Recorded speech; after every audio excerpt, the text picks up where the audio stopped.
नमस्कार, मैं action today 24/7 से अभिषेक मोटिया। देहरादून में राशन कार्ड को ऑनलाइन किए जाने का काम शुरू हो चुका है, जो कि कोविड के कारण रोक दिया गया था। जिला पूर्ति अधिकारी जसवंत सिंह कंडारी ने बताया कि जो करेक्शन फॉर्म राशन की दुकानों में बांटे गए थे, वो वापस आने शुरू हो गए हैं। अभी तक 90% फॉर्म आ चुके हैं, जिनका अपडेशन का काम पूरा हो चुका है।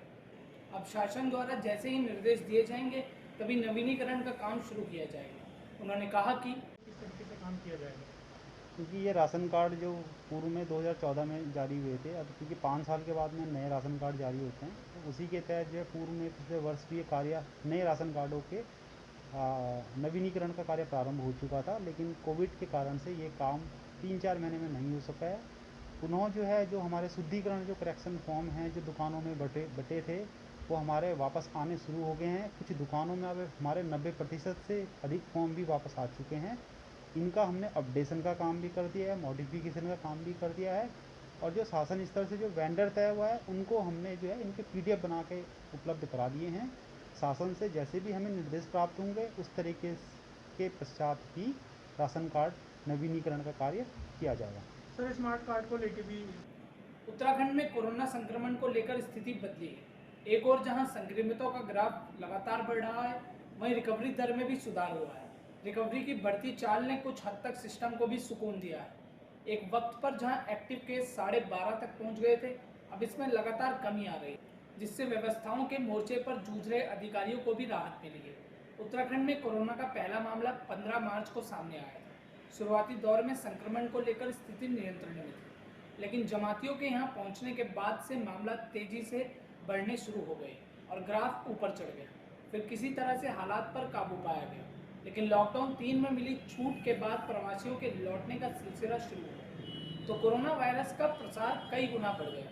स्थिति दिनों दिन भयावह होती चली गई, यहाँ तक कि शुरुआती दौर में कोरोना मुक्त रहे प्रदेश के पर्वतीय क्षेत्र भी एक एक कर इस बीमारी की जद में आ गए। पर जुलाई शुरू होते होते स्थिति पर सामान्य होने लगी। एक बार तो ये लगने लगा कि उत्तराखंड में जल्द ही हालात नियंत्रण में आ जाएंगे, पर ये उम्मीद कुछ ही दिन तक रही। लॉकडाउन खत्म हुआ और अनलॉक शुरू। तमाम रियायतों का अब प्रतिकूल असर होने लगा था। जहां एक वक्त पर उत्तराखंड संक्रमण दर, रिकवरी रेट, मृत्यु दर आदि में बेहतर स्थिति में खड़ा दिख रहा था, एकाएक पूरी गणित गड़बड़ा गई। पर अब संक्रमित मरीजों के रिकवरी में सुधार होने से सिस्टम राहत जरूर महसूस कर रहा है। सितंबर माह की ही बात करें तो इस दौरान कोरोना के 26,454 मामले आए, वहीं 21,041 मरीज डिस्चार्ज होकर घर भी चले गए हैं। अनलॉक 4 में सर्वाधिक कोरोना मरीज मिलने के बाद भी रिकवरी दर में 6.24% का सुधार आया है। वर्तमान समय में रिकवरी दर करीब 75% तक पहुंच चुकी है। वहीं कोरोनेशन अस्पताल के सीनियर फिजिशियन और मुख्यमंत्री के चिकित्सक डॉक्टर NS बिष्ट ने कहा कि उत्तराखंड में लास्ट 2 वीक में केसेस की संख्या में इजाफा हुआ है कोरोना के। उसका एक महत्वपूर्ण कारण तो ये भी है कि हमारे यहाँ टेस्टिंग में काफ़ी जोर रहा है। एंटीजन टेस्टिंग से लेकर के RT-PCR टेस्टिंग है, ट्रूनेट मशीन भी यहाँ आ गई। तो ये एक इम्पोर्टेंट चीज़ है कि ज़्यादा टेस्टिंग होगी तो ज़्यादा केस मिलेंगे। लेकिन प्रसार क्यों इतना हुआ, इसके पीछे सबसे बड़ा कारण जो लग रहा है वो ये है कि लोगों के द्वारा बुखार के सिम्टम्स को छुपा के रखना और अपने फैमिली में, अपने परिजनों में और जहाँ जहाँ उनका आवागमन होता है उन जगहों पर कोरोना का उन्होंने प्रसार कर दिया। दूसरा, कुछ जो ढिलाई है वो जो आम डॉक्टर हैं उनकी तरफ से हो रही है, क्योंकि बुखार के केसेज वो जब देख रहे हैं तो जो सामान्य डॉक्टर हैं वो सीधे सीधे टाइफाइड, मलेरिया और डेंगू की जांचें तो करा रहे हैं, कोरोना की जांच के लिए नहीं भेज रहे। महामारी जब से शुरू हुई है कोरोना, तब से ICMR की गाइडलाइन में कोई बदलाव नहीं है सिम्टोमेटिक मरीज के लिए। महामारी यानी पैंडेमिक के वक्त बुखार मतलब कोरोना, बुखार मतलब कोरोना। जब बुखार होगा तो कोरोना टेस्ट उसमें होना ही होना है, क्योंकि जो सबसे भरोसेमंद सिम्टम है कोरोना का वह बुखार ही है। सूखी खांसी उसके बाद आती है, उसके बाद बाकी सिम्टम्स हैं जो सारे सबको पहचान में आते हैं। सबसे बड़ी बात यह है कि बुखार के रोगियों का तुरंत कोरोना जांच होना जरूरी है। बुखार के जो रोगी हैं वो खुद को आइसोलेट करें घर पे जो कोरोना जांच कराए, अगर पॉजिटिव आती है तो वो आइसोलेशन, होम आइसोलेशन अथवा कोविड सेंटर आइसोलेशन के लिए अप्लाई कर सकते हैं। मुख्यमंत्री त्रिवेंद्र सिंह रावत से मुख्यमंत्री आवास में फिल्म अभिनेत्री भाग्यश्री एवं उनके पति हिमालयन दासनिक ने भेंट की। उन्होंने उत्तराखंड में फिल्म सिटी के क्षेत्र में कार्य करने की इच्छा जताई। उन्होंने कहा कि उत्तराखंड में फिल्मी हस्तियों का रुझान बढ़ा है। राज्य में युवाओं को फिल्म के क्षेत्र में विभिन्न प्रशिक्षण दिए जाएं तो युवा इस क्षेत्र में अच्छा करियर बना सकते हैं। उन्होंने कहा कि फिल्म क्षेत्र के साथ ही ऑर्गेनिक उत्पादों के क्षेत्र में भी उत्तराखंड में काफ़ी संभावनाएं हैं। उत्तराखंड में ऑर्गेनिक नेचर को बढ़ावा देना जरूरी है। ऑर्गेनिक उत्पादों की डिमांड बहुत अधिक है। मुख्यमंत्री त्रिवेंद्र सिंह रावत ने कहा कि उत्तराखंड में फिल्म सिटी बनाने के लिए भूमि तलाशी जा रही है। फिल्म सिटी के लिए भूमि अधिक चाहिए एवं इसके लिए स्थान भी एयरपोर्ट से कम दूरी पर तलाशने के प्रयास किए जा रहे हैं। उत्तराखंड के युवाओं को सही दिशा देने की जरूरत है। यदि उन्हें यहाँ पर फिल्म के क्षेत्र में प्रशिक्षण मिलता है तो वे इस क्षेत्र में अच्छा भविष्य बना सकते हैं। उत्तराखंड में फिल्म सिटी बनने से लोगों की आर्थिकी में भी सुधार होगा। इस अवसर पर सचिव पर्यटन दिलीप जावलकर, मुख्यमंत्री के विशेष सचिव डॉक्टर पराग मधुकर धकाते, अपर सचिव आशीष चौहान आदि उपस्थित रहे। वेलमेट हॉस्पिटल की ओर से साइकिलिंग फॉर हार्ट का आयोजन किया गया, जिस दौरान डॉक्टर चेतन शर्मा ने कहा कि दिल को सेहतमंद रखने के लिए रोज चलाएं साइकिल। मेयर सुनील उनियाल गामा ने कहा कि देहरादून में साइकिल ट्रैक विकसित किए जाएंगे। विश्व हृदय दिवस पर वेलमेट हॉस्पिटल ने साइकिलिंग फॉर हार्ट का आयोजन किया, जिसमें देहरादून मेयर श्री सुनील उनियाल गामा जी और उत्तराखंड के वरिष्ठ हृदय रोग विशेषज्ञ डॉक्टर चेतन शर्मा जी ने भी साइकिल चलाकर दिल को सेहतमंद बनाए रखने का संदेश दिया। इस मौके पर मेयर श्री सुनील उनियाल गामा ने डॉक्टर चेतन शर्मा जी को इस आयोजन के लिए बधाई दी।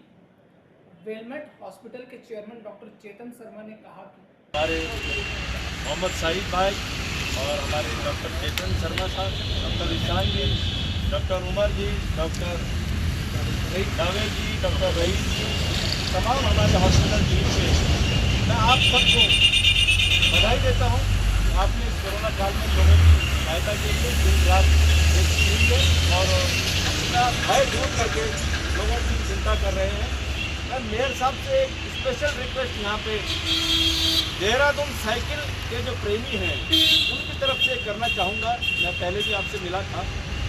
हमारी एक मांग है सर, तो देहरादून के आउटर में कोई साइकिल का ऐसा एक ट्रैक डेवलप किया जाए जिसमें साइकिल प्रेमी और भी जिन लोगों का मन करता है साइकिल चलाने के लिए उनको एक अच्छा कोई ट्रैक डेवलप हो जाए। क्योंकि आप स्मार्ट सिटी इस समय देहरादून में लगाए हैं और देहरादून को स्मार्ट बना रहे हैं, इसके लिए आपको बधाई है।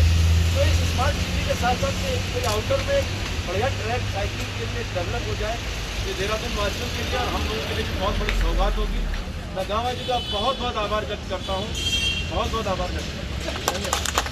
अनलॉक 5 गाइडलाइन सरकार ने जारी कर दी है, जिसमें साफ तौर पर उत्तराखंड की यात्राएं खोल दी गई है। साथ ही बसों और विक्रमों के लिए भी गाइडलाइन जारी की गई है, जिसमें अब बस विक्रम वाले पूरी सवारी गाड़ी में बिठा सकते हैं, लेकिन मास्क का उपयोग करना अनिवार्य होगा। जिसका स्वागत करते हुए सिटी बस अध्यक्ष विजय वर्धन तरिया ने कहा कि इस तरह का फैसला देखो, ये सरकार का फैसला तो स्वागत योग्य है, लेकिन इसमें सरकार को पहले भी सोचना चाहिए कि जो पब्लिक ट्रांसपोर्ट है वो पहले भी क्यों नहीं चला है। क्योंकि हमने कम से हमारी 250 के आसपास जो है अभी बसें सरेंडर है, खाली 30-40 गाड़ी हमारी चल रही हैं।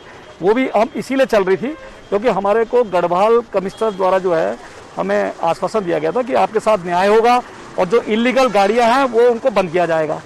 लेकिन अभी भी आप देखोगे कि इलीगल गाड़ियाँ धड़ल्ले से चल रही हैं और उस पर कोई भी उस पर एक्शन नहीं हुआ जाता। क्योंकि कभी कभी जब जिस बारी जो हम लोग जो है यूनियन के सदस्य जो हैं अपना गढ़वाल कमिश्नर मुलाकात करते हैं तो उस समय उनके आदेश से थोड़ा बड़ा आरटीओ कार्रवाई करता है, लेकिन ये स्थिति फिर दोबारा वैसे की वैसी बहाल हो जाती है। आपने देखा होगा हमारी टोटल सिटी बसें मोस्टली हमारी सरेंडर हैं, जबकि आपने देखा होगा जो इलीगल जो हमें नुकसान पहुंचा रहे हैं, चाहे वो ई रिक्शा हो, चाहे वो ऑटो हो, चाहे वो विक्रम हो, उन्होंने सरेंडर नहीं किया है। तो कहीं ना कहीं जो है इन्होंने हमें नुकसान पहुंचाया है। हमारा शासन से आग्रह है कि शासन इनके ऊपर हार्डकोर जो नियम है, हम ये नहीं कहते कि किसी को आप बंद करो, जो परमिट की शर्तों पर नियम है उनके अनुसार चलाओ, तभी जो है हमारी बसों का संचालन पूर्णतः हो सकेगा। नहीं तो जैसा नुकसान हमें पहले हुआ है वैसी नुकसान हमें अभी होगा।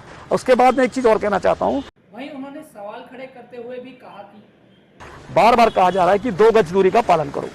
वहां तो 2 गज दूरी का पालन हो रहा है, तो कैसे हमारी बसों में बैठेंगे सवारियां, ये भी अभी आगे देखना पड़ेगा कि क्योंकि ये प्रदेश जो है पढ़े लिखों का प्रदेश है और अधिकतर जो है लोग यहाँ पर पढ़े लिखे हैं। तो अब ये देखना है कि ये 2 गज की दूरी का पालन यहाँ की प्रदेश की जनता कर रही है या जो है प्रदेश की जनता जो है इस एसओपी का पालन करेगी। तो कहीं ना कहीं मेरा शासन से आग्रह है कि हम बसें चलाने को तैयार हैं, लेकिन इनके ऊपर जो है जो परमिट की शर्तों पर उस पर कार्रवाई करें। कहीं ये ना हो कि जैसे कि पहले भी 1997 से पहले यहाँ पर जैसे सिटी बसें चलती थी वैसी रोडवेज की बसें लोकल चलती थी, लेकिन कहीं ना कहीं वो इन्हीं इलीगल गाड़ियों की वजह से बंद हुई थी। तो कहीं और अब की आम आदमी को, जो आज की युवा पीढ़ी है, उसको ये भी नहीं पता होगा कि यहाँ पर रोडवेज की लोकल बसें चलती थी। तो कहीं ना कहीं ये भी जो सिटी बसें हैं जो अब बंदी की कगार पे हैं, कहीं ये भी किंवदंती बन के ना रह जाए, इसलिए शासन को पब्लिक ट्रांसपोर्ट पे अधिकतर ध्यान देना पड़ेगा। उत्तराखंड में कोरोना महामारी लगातार पैर पसारते नजर आ रही है। देहरादून की बात करें तो देहरादून के नगर निगम में पिछले काफी समय से कोरोना के मामले सामने आ रहे हैं, जिसके चलते नगर निगम को पब्लिक के लिए बंद करके सैनिटाइजेशन का कार्य किया जा रहा है और फिर नगर निगम को 2 दिन यानी कि बुधवार और बृहस्पतिवार को पब्लिक के लिए बंद किया गया है। नगर आयुक्त विनय शंकर पांडे ने बताया कि देखिए, संडे को एक केस हेल्थ डिपार्टमेंट से रिपोर्ट हुआ था, उसके कारण ही हम लोगों ने मंडे और ट्यूसडे को यहाँ पर जन सामान्य के लिए प्रवेश को रोका था। हालांकि हमारे नगर निगम का इंटरनल काम तो सुचारू रूप से चल रहा है, सभी कर्मचारी अधिकारी आ रहे हैं, लेकिन अभी मॉर्निंग में एक केस फिर रिपोर्ट हो गया है और इसके कारण बुधवार और बृहस्पतिवार ये 2 दिन फिर जन सामान्य का प्रवेश इसमें वर्जित होगा। और ये सही है कि इससे पब्लिक को दिक्कतें बहुत हो रही हैं, लेकिन हम लोगों ने अभी पिछले दिनों सभी अधिकारियों के मोबाइल नंबर जारी किए थे, ईमेल जारी किए थे और आप लोगों के चैनल के माध्यम से फिर से अनुरोध है कि यदि इनकी बहुत आवश्यक कोई समस्या है तो अधिकारियों से व्यक्तिगत रूप से संपर्क टेलीफोन पर कर सकते हैं और उनकी समस्या को हम लोग समय से निस्तारित करने का प्रयास करेंगे। आपको बताते चलें कि कोरोना वायरस के चलते देहरादून का गांधी पार्क बंद कर दिया गया था, जिसको खोलने की कवायद अब तेज कर दी गई है। नगर आयुक्त विनय शंकर पांडे ने बताया कि देखिए, आज उम्मीद हम लोग कर रहे हैं कि अनलॉक 5 की गाइडलाइन आ जाएगी और गाइडलाइन आने के बाद प्रदेश सरकार और डिस्ट्रिक्ट एडमिनिस्ट्रेशन इसमें क्या तय करता है ये ज़्यादा इम्पोर्टेंट है।